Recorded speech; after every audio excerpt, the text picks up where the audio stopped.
Hi guys, I'm Woodcraft Hamster and I thought I'd do a quick video today just talking about what you can make with scrap wood.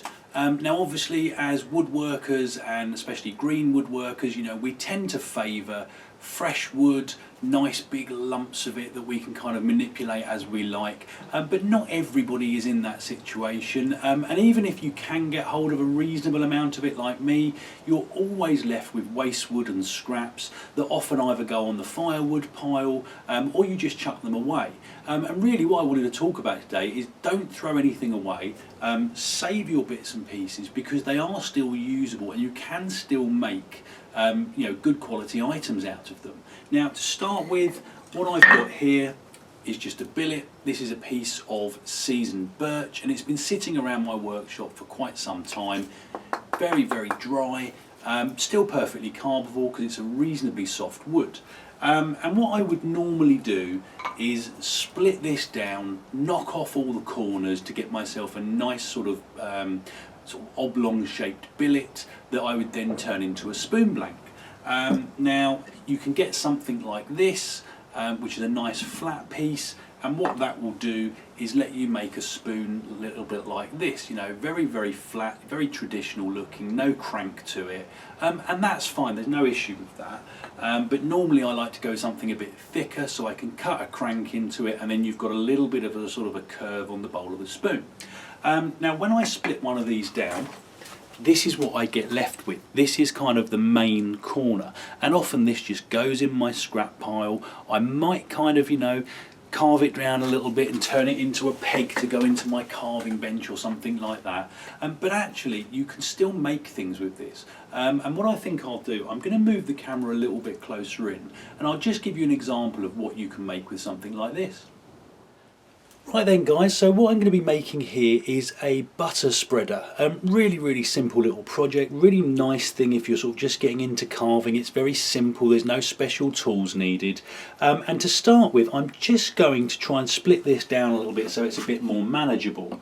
And to do that, I'm just going to take my axe, let's have a look, let's line this up properly, give it a quick tap. Let's move that down a bit so I don't lose too much.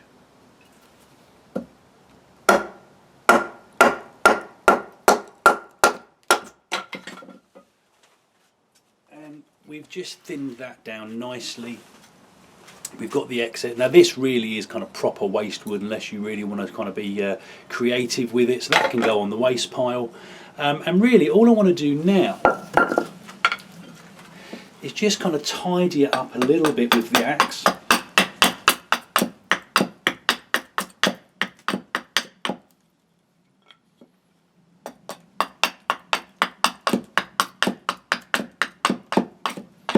And you're just looking to sort of gently flatten it out. Get rid of kind of those, hopefully you can see that there's a lot of sort of marks in there, there's a lot of indentations, and we just really want to flatten it off.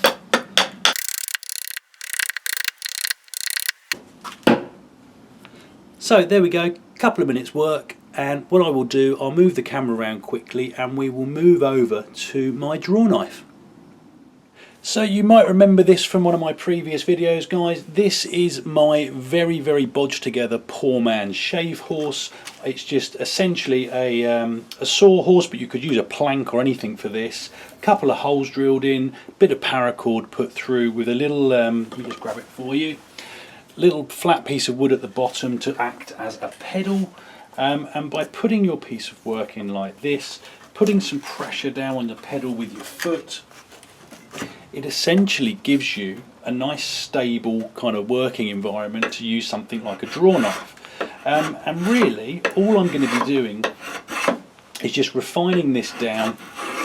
You know, it's not 100% perfect, you know, you do get a bit of movement, but you generally get enough friction on this to be able to carry out this kind of work. And you can use a knife for this as well. You don't have to use a draw knife, but seeing as I have one, it kind of makes sense. And this really does help the sort of the smoothing process. And what you can do once you've done one side, flip it over, get the pressure back on, And there you go. So what I think I'll do, I won't bore you with all of this, I will very quickly just kind of rip all this down, get it down to sort of the nice smoothness that I'm looking for, and I'll come back when we're ready to move on.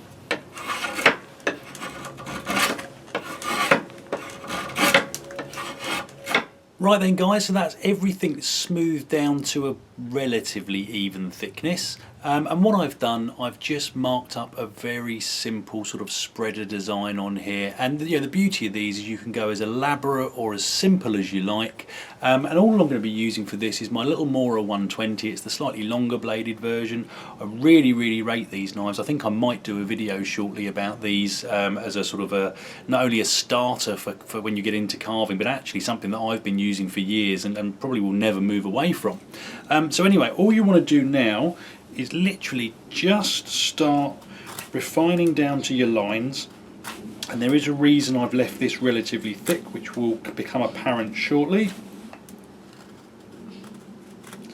And the joy of these things is they're really quick and simple to make, and if you want to decorate them, you absolutely can do. It's entirely up to you. Personally, I like keeping them quite plain and simple, but that's just me.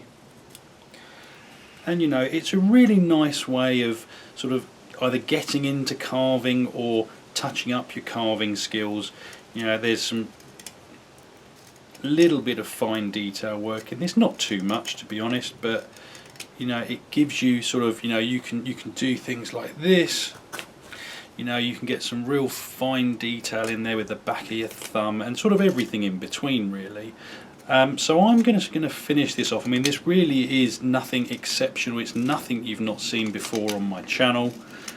And all I'm going to do is just tidy this round just a little bit.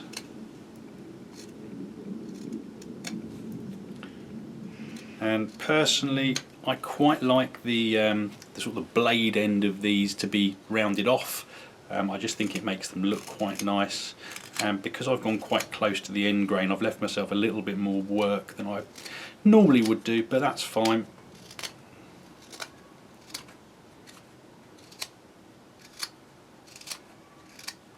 Go nearly there.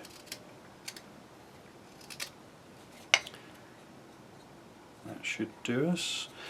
So again, little rounded end. You can see where the rest of the handle is. I'm not going to bore you with this, guys. I will carry on carving all this out, and I'll come back when we've got the main template done. Right, so there you go guys, there is our butter spreader, and it is pretty much done. You could use it exactly like this, but you can sort of see from this cross section it's still quite thick, and a bit like a real knife, I quite like to sort of thin down this what would be the blade area, just to give it that little bit more of a sort of realistic look, and it'll also help to when you come to spreading, so you won't have this big thick piece down the bottom.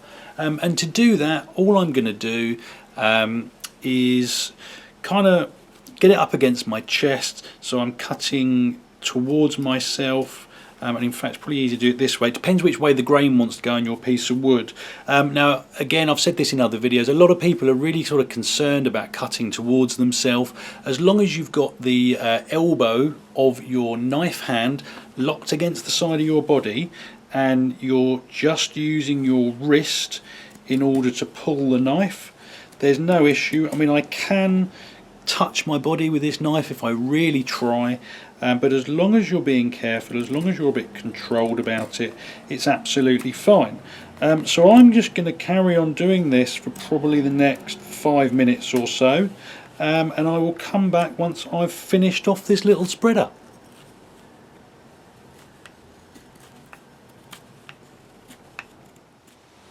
Right then guys, so here we go. I have finished this off. I've given it a quick touch over with some sandpaper, and hopefully you'll agree, for kind of what was 10-15 minutes work, this is a really nice little item. I quite like the fact that this is from an offcut of wood, and it's a piece of wood that's been sitting around seasoning, because you get this really nice sporting effect in there, more so on this side and the top. little bit less on this side, but you do see some of the grain in there, which is nice. Now I deliberately haven't finished this, and I'm not going to do so today. The reason being is I want to do a video, hopefully in the near future, about finishing, oiling, beeswax finishes, that kind of thing. So a few of the things I've been making recently I'm not finishing on camera now because I want to do that later on. So that's really it, guys. So nice little butter spreader, really nice little simple thing to make just to practice your carving skills. Lovely little gifts for people sort of around Christmas time and that kind of thing, and so simple to make. You could probably do half a dozen in an afternoon, which is all really good. So anyway, guys, hope it was useful. Hope it gives you something to maybe try out. Be interested if, I'm not sure if you can post pictures into the comments below, but if you can, I'd love to see some of your examples. If not, you can find me on Facebook and Instagram under Woodcraft Hamster, and you can always post things on there. So that's it for today, guys. Comments and questions in the box below. Hit like and subscribe if you'd like to see more, and I hope you'll all join me next time. Thanks, guys.